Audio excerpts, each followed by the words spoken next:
This summer, a love story like you've never seen before. But will their story make it through the ultimate test of love? I don't know if we can make it through this ultimate test of love. You never came. I wrote you a love letter for every day for 365 moons. OMG, I can't believe I nearly threw this all away. I love you so much. Lights, camera, action. It's just me.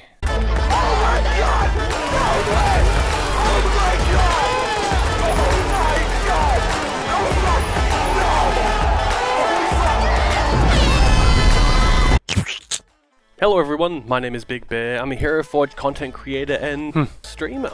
In my short journey of content creating, I've strived to diversify my videos to get a better understanding on what attracts y'all, and it's clear that so far you're enjoying the 5 tip series, and understandably so. I've actually had to put work into those. Alas, I continue to strive to find the most low effort, high profit videos I can muster, and that's why we're here today. Over the past month, I have displayed a range of techniques, but what do they look like when applied, and how do miniatures compare without them? I want a side-by-side comparison. If you guys enjoyed this video, consider commenting down below what you enjoyed, and hey, no pressure, just do it, subscribe. Let's take a little walk.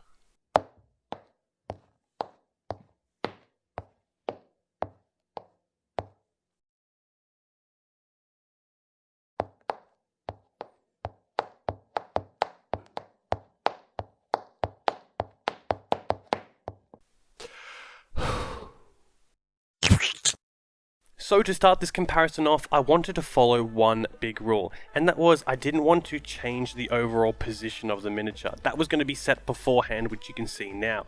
The reason why I didn't want to do this is because if I did manipulate the position in any way from the very end, from what it would look like at the beginning, it just didn't feel right. I didn't want the miniature at the end to be something completely different. I wanted it simply to be an enhanced version. A lot of things in this miniature didn't even go to plan. I wanted to create the alien eyes, as you saw me try put through, and they ended up looking like they do now. Just going through it, I wanted to create a nice easy base that anyone could do. Nothing here is going to be overly unique or special. A lot of the techniques I then apply to the miniature is where it's going to highlight it and really going to showcase it, but by no means are these difficult at all. A little bit of practice goes a long way. And it's also worth noting that none of the features that I'm using here involve Pro, and that's something that I've really wanted to stay consistent throughout my channel. Now, biasly, that is just because I don't currently have Pro, but I think it really is important to be able to showcase amazing miniatures with a range of techniques that don't necessarily involve Pro.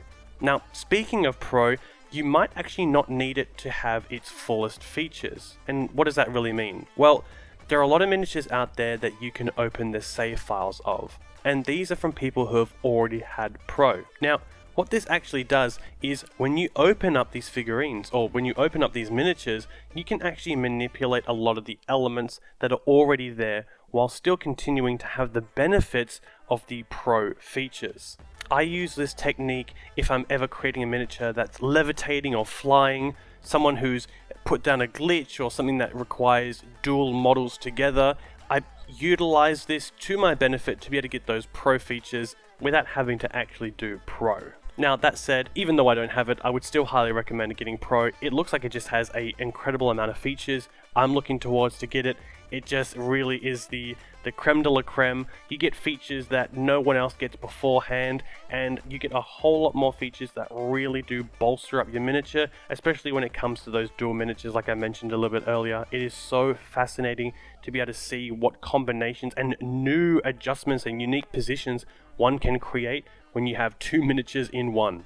Now, in the creation of this build, I wanted to go for a robot look, something of a Warforged nature, slamming down a large hammer. I didn't intend for the mask to come out looking like it was a smiley face, but the moment I saw that, I got some real anime vibes. The whole idea of this big, happy, smiley creature just slamming down this huge hammer, I thought it was humorous enough to keep. The rest of everything that I'm doing is just small adjustments to the armor. I find that when you try to position the arms in a certain way, it can often get misconstrued by the system, and it just manipulates the armor, specifically the shoulder pads, just a little bit weird. So it does just take sort of a hot moment to try and rearrange those, fix those. I find that being able to really utilize the functionalities, the sizings and positions of the items, however, on the shoulders tends to really fix the problem. And hey, while we're here together, I just wanted to give a very big shout out to 100 subscribers. It really does mean a lot, truly, to be able to provide this content in a unique fashioned way in which sort of hits a niche but at the same time allows me to have this unique fun creativity. It really is an interesting blend between the two, and I'm incredibly grateful to be able to explore that and have individuals relate to it and like it so much. So I do thank you guys so much. Now let's speed things up so we can jump straight into the changes.